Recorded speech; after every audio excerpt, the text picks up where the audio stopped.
कभी कभी जिंदगी इतनी आसान नहीं होती जितनी दिखाई देती है। कभी रास्ते आसान नहीं होते और कभी मोहब्बतें मुकम्मल नहीं होती। ये कहानी एक ऐसे इंसान की है जिसने सिनेमा के पर्दों पर लाखों दिलों को जीता, मगर खुद अपने ही दिल को दो हिस्सों में बांट दिया। जी हाँ, ये कहानी है धर्मेंद्र जी की, हमारे पंजाब के जाट पुत्र धर्मेंद्र जी की। पंजाब के एक छोटे से गांव से निकला वो नौजवान जिसके दिल में बस एक सपना था, फिल्मों का हिस्सा बनना। बचपन में गरीबी देखी, संघर्ष देखा, पर आंखों में उम्मीद कभी मरी नहीं।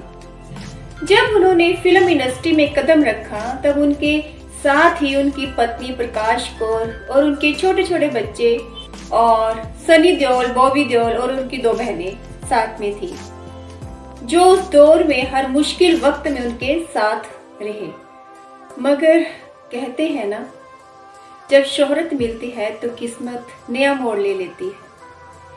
70 के दशक में उनकी जिंदगी में आई हेमा मालिनी, सादगी, मुस्कुराहट और खूबसूरती की मिसाल हेमा मालिनी। दोनों ने साथ साथ में काम किया और एक दूसरे के वो धीरे धीरे करीब आते चले गए और फिर वो रिश्ता बन गया जिसे समझना आसान नहीं था।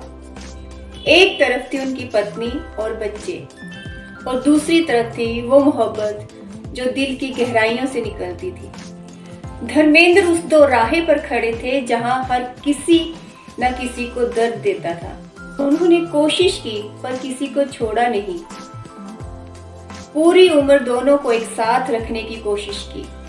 उन्होंने इस्लाम धर्म भी कबूला ताकि वो हेमा मालिनी जी से शादी कर सके, पर उन्होंने अपनी पहली पत्नी से रिश्ता नहीं तोड़ा। वक्त बीतता चला गया, उनके बच्चे बड़े होते चले गए, सभी अपने अपने कामों में अपने अपने मुकाम पर पहुंचते चले गए। आज सनी और बॉबी देओल के पिता के नाम को और ऊंचा कर रहे हैं और हेमा मालिनी की दोनों बेटियां ईशा और आहना अपनी मां की सादगी पर मां की गरिमा को आगे बढ़ा रही है। पर धर्मेंद्र जी की आंखों में आज भी एक अजीब सी गहराई है, जैसे दिल के किसी कोने में अब भी एक अधूरा सा रिश्ता रह गया हो।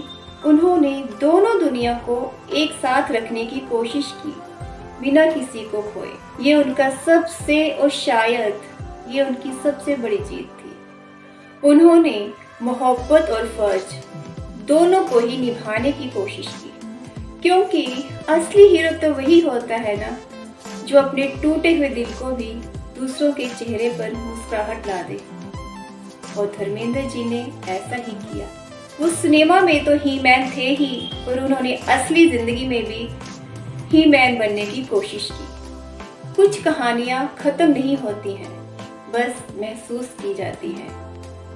ये थी धर्मेंद्र जी की छोटी सी कहानी। अगर आपको जिंदगी के पहलुओं से रिलेटेड ये कहानी अच्छी लगी तो मेरे चैनल को लाइक करें, शेयर करें और सब्सक्राइब करना ना भूलें। Thank you. और धर्मेंद्र जी के लिए एक लाइक तो बनता है।